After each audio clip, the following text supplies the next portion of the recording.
We have a right to self-defense, and I tell you, we're so blessed, ladies and gentlemen, to have somebody that reaches millions and millions of people like Mark Crutcher really finding out about the eugenics. And you can hear his voice, because I've seen his TV show for at least 6, 7, 8 years, probably longer than that. And, you know, they're real focused and serious, but I can hear almost the tremor in his voice when he says, I discovered things in the last 3 years. He can hardly talk. I'm the same way. That's why I'm interrupting every 5 seconds, because it's almost the opposite. I'm just jumping in going, yes, it's true. Yes, he's telling you the truth. Yes, this is what's really going on. And then you find out that it's the fluoride in the water's eugenics. Then you find out the vaccines. Then you find out they've been caught, just London Guardian yesterday, sterilizing women in Africa. Folks, everything is eugenics. Everything is control of human mind, society. The Prozac with 20% of the public on it, that's part of eugenics. But this is just focusing in on Ma'afa, which means the dark time, the slave time, the bad times, the slavery. Really, Genocide 21 is what it means. Available at Infowars.com or by calling 888-253-3139. And usually I have filmmakers on and don't even sit there and say, get it, you got to have it, you got to get it. Give this to everybody you know who's black, especially, so they know Planned Parenthood isn't their friend. We can defeat these people. We can stop them if we're able to do this. Now, I'm going to try to shut up, go through the film, and then briefly, I want to have you back up. Let's talk about the pedophile rings with Planned Parenthood. You're the guys and some other folks that would call Planned Parenthood and say, I want to give money just to kill the dirty blacks. And they'd, oh, yes, we love getting rid of those. Your money will go directly to getting rid of them. I mean, people have trouble dealing with the magnitude of the wickedness of this group. It's just like when the neighbor gets caught who'd mow your lawn and water your plants with 20 dead bodies in their basement. You're like, I can't believe it. Well, you got to get past that, folks, and look at the evidence covered in these films. I got a little clip of Endgame coming up in just a moment, but go ahead, sir. Well, you mentioned a moment ago fluoride in the water.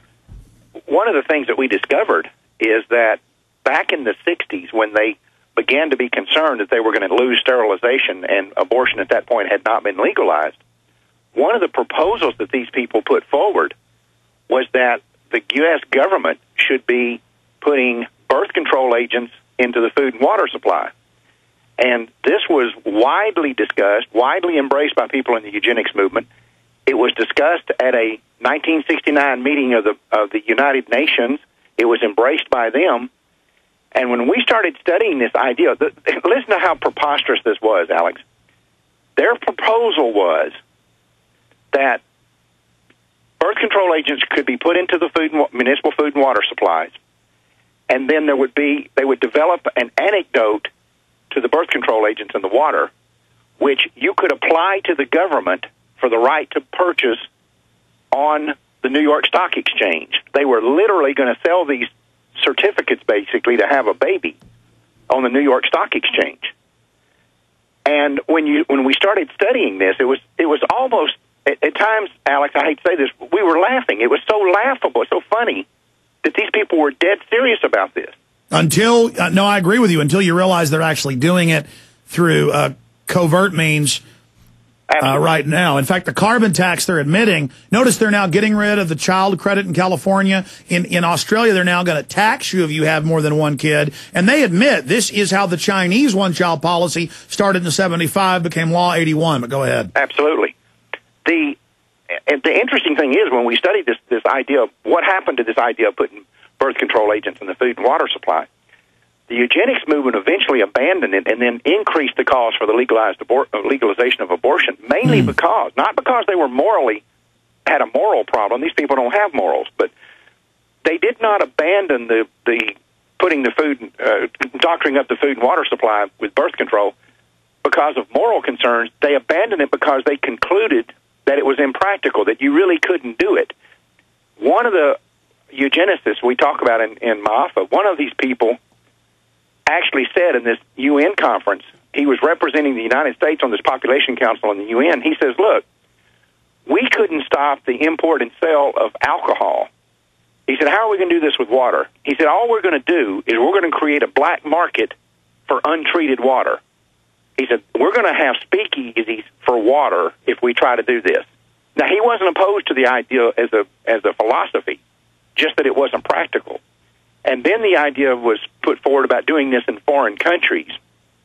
And it was shot down there because they said the countries whose population we need controlled are the black countries in Africa, and the vast majority of people that live in those countries do not get their food and their water from municipal supplies. They get their water from streams and rivers, and we can't go out there and put this stuff in every stream and river. But, Mark, here's the big horror. This is what we know they've done. I've seen even BBC articles where they check medically the young girls, 10, 15 years old, that all have HIV, and they haven't even had their virginity lost. They can medically, as you know, check that. Right. And they're going, we don't know where they got it. And they go, oh, maybe the aid workers are using the same needles over and over again. And they've caught them adding sterilization hormones to tetanus shots. That's mainstream news. And we hear about Bill and Melinda Gates giving, tens of billions of dollars with Warren Buffett and the rest of them. And Bill Gates' daddy was the head of Planned Parenthood. And here's the Times of London, billionaire club and bid to curb overpopulation. And you've got all the richest people meeting in a, quote, secret meeting of how to reduce the population. I just want folks to know what's proven and admitted proves these are total criminals. But I'm telling you, it's a lot bigger. But I'm going to try to shut up. Keep going over the film with the history. Okay, so you have the abortion, breakup of the black family. Now they're moved on to everybody, though. They're not just doing this to blacks. It's just the blacks are the apple of their eye. They're the favorite target. Well, listen, we talk about in the documentary, we were able to get our hands on a document that's called NSSM 200. It was a document that was put out by the United States government, the Justice Department, the CIA, Central Intelligence Agency, and the USAID, which is the agency that operates under the State Department through which we fund all of these foreign aid programs. And what that document showed, this document, NSSM 200, was originally classified, and I am absolutely convinced that the Secretary of State's office, which was at that time, this document is often called the Kissinger Report because it was put out by Henry Kissinger. I am convinced they never thought this would be made public, because if they thought it was ever going to be made public, they would not have said some of the things that they were saying in here. But this was a document that was designed to codify or to describe America's policy on controlling the population of what they called underdeveloped or third world countries. And not coincidentally, these countries are all in Africa, and they're all black countries. But in the document, they state that the reason that we have to control the populations of these countries, we're not doing it to help them. We're doing it because they have minerals and metals that we need in the United States, and if we don't stabilize and control their populations and reduce their populations, they'll use up their own minerals and metals, and we won't be able to get to them. And that's a repeat of the British Royal Commission of 49 that says the same thing. Nothing has changed about this. Nothing has changed about the eugenics movement since Galton first came up with the idea and his cousin Darwin put wings on it.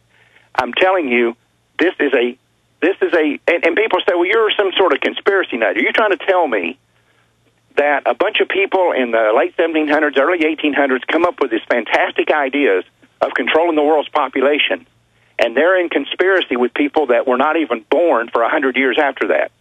It's not a matter, a conspiracy does not have to be a situation where a bunch of people get in a room and cook up some idea that they all work together on. A conspiracy, it's what I call the conspiracy of a common agenda. So did France... It's a program. This is the British Empire, the U.S. robber barons, the royalty, right. And I mean, the Romans had handbooks on how to throw diseased blankets over walls to make everybody die. I mean, the Huns were using that 2,000 years ago. This is why elites are in control. They're master planners. They call themselves great architects. Yeah, so... Are we stupid enough to suggest that Francis Galton got in a room with Margaret Sanger when they never lived contemporaneously? Obviously, we're not stupid enough to say that. No, the Rockefeller family picked up those ideas and on records went and funded her as a front, and then she wrote letters to the big foundations, as you know, saying, I've got to get black fronts because they won't trust us white folks. Right, exactly. And that's what they've done up until this very day, and now we have gone to the point of exporting this. Alex, I want to give you an example of what I believe is the ultimate form of just sheer gall for people to have.